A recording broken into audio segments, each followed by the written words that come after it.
Assalamu alaikum, fatan alkhairi. Wannan bidiyon jinjina ne zuwa ga sojojin Nijar. Jinjina ne zuwa ga malaman makaranta wa'anda ake kira volunteer. Ina nufin daga abun da ya kai wa'anda ake kira volunteer zuwa directress zuwa daga farko mataki na farko har zuwa na sama. Mataki na farko muna jinjina ma sojawa kamar yadda wasu mutane suke cewa ya kamata duka wani soja wanda baya da ilimi ya aje makaminsa ya je ya buɗe sana'a a gidansu, ya fi masa alheri da ya ci gaba da bauta ma ƙasa. Amma abu mai mahimmanci wanda mutane ba su gane ba, soja ba ka iya biyarsa. Soja ba yana aiki ne ba saboda albashinsa, soja yana aiki ne saboda ya kare ƙasarsa. C'est vrai, soja yana buƙatar a bashi kuɗi saboda ya ciyar da iyalinsa, amma soje babu wanda yake iya biya kuɗin albashin soje. Ka san abin da ya sa ni gaya maka haka? Saboda babu wani mahaluki wanda yake iya yin rayuwa, wanda yake iya halittar rayuwa. Soja rayuwar shi ce yake badawa saboda ma'aifin nan ku da uwayenku su zamna lamu lafiya. Haka nan ne. Saboda idan soja ya aje makaminsa za a zo a kame ma'aifin nan ka da suna an ci su yaƙi, a kai su da daji a ɗarme su. Mai tunani ne yake gane wannan. Muna jinjina ma sojawanmu da masu grad da wa'anda ba su grad, da masu ilimi da wa'anda ba su da ilimi. Wallahi muna jinjina muku kuma muna bayan ku, babu zancen siyasa, muna bayan ku a zancen tsaron ƙasa da kuke ƙoƙarin ku.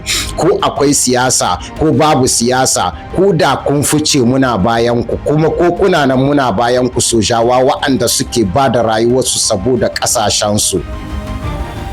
Muna jinjina ma musuna na makaranta. Musuna na makaranta muna jinjina muku. Zuwa volunteer, mun san cewa kuna ba da rayuwarku saboda ku ba iyanmu ilimi, saboda ku ba yayinmu ilimi, saboda ku taimaka ma ƙasa da ilimi. Ayyukan da kuke yi mushe na volunteer muna jinjina muku. Idan ban mu yaba ku ba, ba za mu taɓa ba ku shawarar cewa ku aje aikinku, saboda idan mushina kuka aje aikinku, idan volunteer suka aje aikinsu na bauta ma ƙasa, to ƙasar ya za a yi ta ci gaba? Ƙasa ba za ta ci gaba ba. Daga tsohon shugaban ƙasa na farko har zuwa na ƙarshe duka sun shiga makaranta. Wasu ma daga cikinsu sun yi karatun makaranta, sun yi aiki na volunteer, sun samu matsayi a cikin karatun makaranta. Saboda haka volunteer, karatun makaranta yana da muhimmanci. Muna jinjina muku. An yi lokacin da ƙasar Nijar ta shiga matsala, kun yi haƙuri ba ku da albashi, amma duk da haka kuka daure kuka ci gaba da karanta suwa yara. Saboda haka ku mazaje ne, muna jinjina muku, muna sara muku. Duk shugaban ƙasan da ya yi mulki a cikin ƙasar Nijar sai da biyo ta hanyar ku. Saboda haka ku mazaje ne, kuna son ƙasar ku sosai. Saboda haka muna sara muku. Ba za mu ba ku shawarar ku bai aikin ku ba kamar yadda wasu mutane suke ba ku shawarar cewa ku bar aikin ku. Abin da za mu ba ku shawara shine aikin da kuke yi musuna, duniya tana ganin ku kuma tana jinjina muku.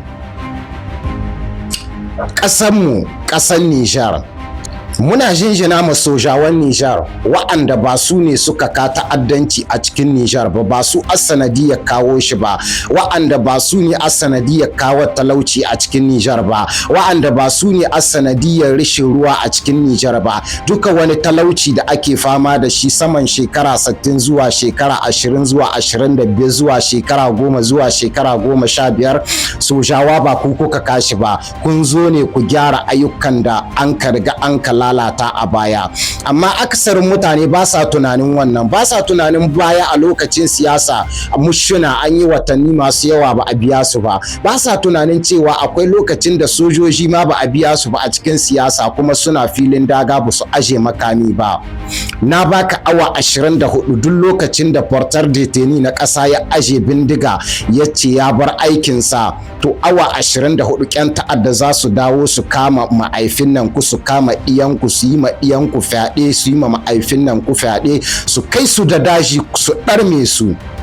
soja ko karami ne ko baya da ilimi ko jahili ne idan ka tambaye sa ka yi masa zancen aiki abunda zai gaya maka shine za ya ce maka mu ba za mu aje makami ba a dawo kuma a kama ma'aifin nan mu. Saboda haka aikin soje ba aiki ne wanda wani ɗan ƙasa zai iya biyarsa ba. Idan ba mu jinjina muku sojawa ba za mu kushe ku ba, saboda duka matsalar da an kai fama da ita a cikin Nijar ba ku kuka kawo ta ba. Wanda bai sani ba shine bai sani ba, amma wanda ya sani ya san ba ku kuka kawo ta ba. Saboda haka muna yi muku fatan alheri, sannan ayyukan da kuke yi mun gode. A lokacin zuwan ku an rage ma siminti kuɗi. A yanzu magana da nake yi a ƙasashen Nijar ana sai da siminti da arha, saboda lokacin da kuka rage ma siminti tsada saboda talakai sai da arha, amma wasu 'yan kasuwa su kuma suka sa siminti da tsada ana sai da ton kusan jika 100 jika 90 na ton. Saboda a komo a ce wannan matsalar sojawa ce. Sojawa ku ne kuka kwato arzikin ƙasar Nijar da Nijar. Sojawa ku kuka sa aka san wace ce ƙasa wadda ake kiranta Nijar. Sojawa ku ne a lokacin da idan ba a san Nijar ba, idan kace Nijar sai a ce Nijeriya. Sojawa ku ne kuka sa ƙasar Nijar ta ɗauki ƙimata da darajar ta. Muna jinjina muku. An yi zaman sayan buhun masara jika 50 ku kuka rage masa kuɗi. An yi zaman sayan shinkafa da tsada ku kuka rage mata kuɗi. Soja muna jinjina muku da dokar da kuka sa ta 'yan luwaɗi, muna jinjina muku. Mun san cewa akwai wa'anda siyasa tana hana su faɗi alherin ku. Idan zani zama a yau in zanen go alferin da kuka yi ba zani iya ba. Mun ga hanyoyin da annan kuna yi a cikin biranen ƙasashe. Mun ga likitocin da kuke nan kuna gyara a cikin biranen ƙasashe. Mun ga ayyukan da kuke yi, amma duk da haka wasu ba za su iya gayin wannan ba saboda siyasa. Amma abin da ba su sani ba shine ba a siyasa da rayukan mutane, ba a siyasa da talaka, ba a siyasa da neman 'yancin kai. Ko kana siyasa kana adawa, ya kamata idan mutum ya yi abin kwarai ka fito ka yaba masa. Akwai hanyoyi da yawa da ake yi a cikin wasu garin wasu mutane da yawa wanda ba za su iya fitowa su faɗi ba saboda siyasa.